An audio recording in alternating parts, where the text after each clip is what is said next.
For those of you who are wondering where those extra Sundays of ours have gone, they're at Patreon. If you subscribe to QF on Patreon in the link given in the description to the Black Kluge level or higher, you're going to get access to not only the Sunday episodes that are missing from our regular free Sunday lineup, but you'll also get 4 extra episodes per month on Patreon that are unavailable anywhere else. I'm your host, Fillmore, a.k.a. Jim Fix, and with me is Bobby Chicago. How you doing, Bobby? I am doing great. Are you doing well?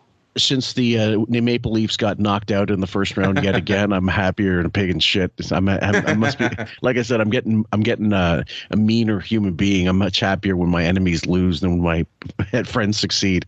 Oh, Boston's out too now. Yeah, that was actually, I felt bad because I got a lot of friends to support Boston, and oh God, but Jesus, no love lost with them and the Habs either. But either way, we got the last time we recorded a show. Bob thought the FHM saga, the first FHM article, the interview that Beth and the spread that she did for the first FHM, because she did several spreads with them over the years before she got that guy Jake Bronstein fired, basically by him telling the truth. And the first one was the doozy, though, because they talked it up on the air for ages. And then when the interview came out, as most of you will know, Robin goofed on it, like on the air, and it was a 22-minute segment. And we were going to do that one as well, but we decided to make this one a two-parter because there's a lot to go through. And within the whole thing, I don't even know if you realize how much more NPD shit you hear as a result of this thing, because it's all about Howard, you're so lucky to be with her, and it's, she's so lucky she's with you, and he revels in that, like he's hearing loads of that, you know what I mean?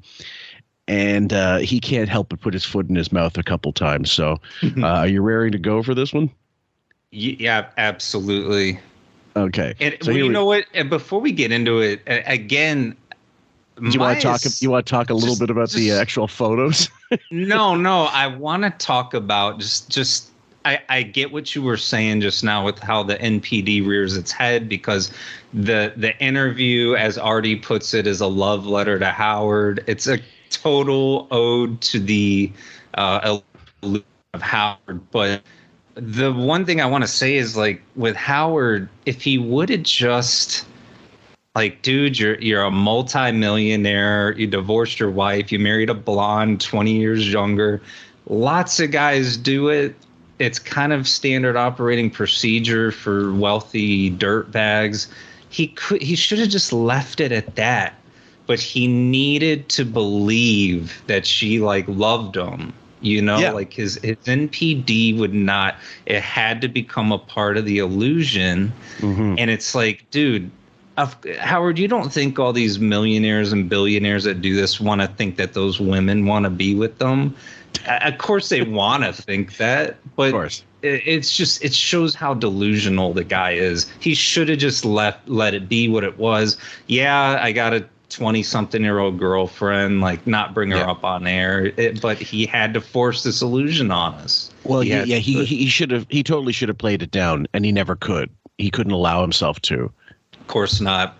Yeah. So, in either way, guys, what you're going to what you're going to cringe about mostly, I believe, in this preamble, and then the second part, what we're going to do with Sam, is how weak his ego is, that they have to flag it up and they have to shore up, everything about it. Everybody in studio is in lockstep, and it's only the callers that provide that little dose of reality, as usual, when they tell the real truth about it. And some of them, I'm sure they're being honest when they say, look, the front cover is kind of busted, but the inside shots are good. And the best part, if you really had to choose the best part of it, I guess it would be the inside pictures where she looks, somewhat okay. But I think the real problem is, of course, at that time, FHM was up and coming. There was Stuff, and there was FHM, and there was Maxim. They were all, like, pretty much the same magazine. I remember that. Details before then as well. Like the kind of pseudo porn, like porn but not porn magazines. I remember that phase. Like Cosmo for men, but and Details was more article based than it was, about hot chicks. It would just as easily have been a guy on the cover of Details as a chick. And whereas with these, it was almost always a hot chick in the front, and then car stuff, and but typical for a guy in his 20s to be all over it, and maybe teen guys as well. So here we go with the first little bit. You're on stage, Jeff. You're on the air. Hey, what's up, Howard? Hey, man. Hey, when's Beth gonna be in FHM? Oh, and by the way, this is from January 29th, 2002, guys. If you're keeping score. Well, it's so funny with this FHM thing. I should give you the whole story on this because it's funny. Yeah, let's hear it. Hey, man. Would you raise your voice? That sounded a little too. No, hey, let's hear it. And I think what's funny is there is a story. I think he paid for her to be in the magazine. Flat out. And Artie's like, let's hear the bullshit story you're going to get. Yeah. Not the real one. I think that's exactly what that was. Yeah. Instinctively, I think he couldn't help that. Hey, let's hear it. About a month ago, sorry, my girlfriend Beth gets a phone call from FHM magazine. Uh-huh. Yeah. And they say, we hear you're a model, blah, blah, blah, blah, blah. We want to do a 5-page spread on you, blah, blah, blah, about you. My girlfriend. Your husband called us and said he'd give us $5,000 if we'd allow your fucking busted horse face in this fucking magazine. So that didn't happen. They never called her and reached. No. We heard you're a no. We know that either we knew that we were going to get some press on your boyfriend's show. I mean, that's what it was. They didn't reach out to her. No, she's not hot. Like FHM, I remember those had like hot women on them, like full body. Oh yeah, Latinas and stuff. Like Beth was not in that pocket that used to be on those. I remember those things back in the day. If you guys look up covers from back then, you'll see Catherine Bell, Brooke Burke, Jenny McCarthy. Pam Anderson, the typical whoever was Carmen Electra, certainly at that time. Yeah. Women they had curves and they were, they just look like fuckable. And, Beth just looks like she, like I said to Bob before we start, she looks like the fucking Penguins did a train on her right before the shoot. And the very first cover, the first thing you see in the stands, you're going, who the fuck put this on the front cover? Who decided that this was the best thing they could put on the front?